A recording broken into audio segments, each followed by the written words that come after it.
Could you tell me a little bit about how teaching has changed since you first began your career in education?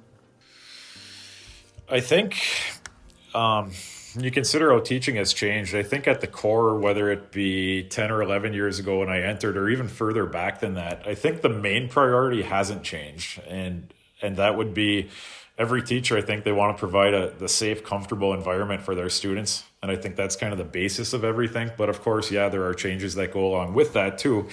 And I think above anything, I think students are more empowered now than they were even 10 years ago to voice their opinion and realize that they can be agents of change.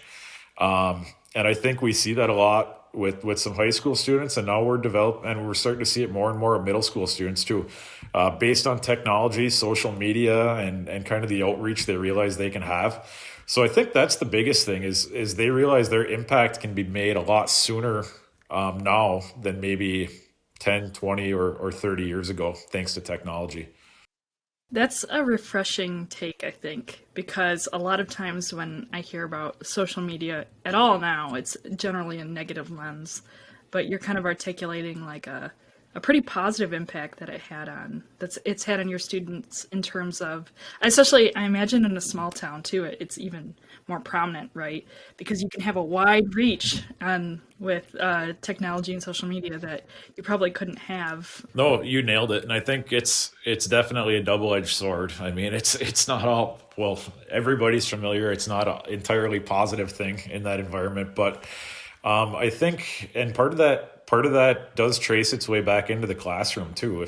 If we're able to develop skills in terms of students being able to find out reliable information, and where to find good sources, then maybe they won't just take the first thing they see, whether it be Facebook, Instagram, TikTok, all that, and they assume that that's true. So I think our district, and I think every district's doing a good job of kind of building those critical thinking skills and inquiry to realize what's true and reliable and what's not.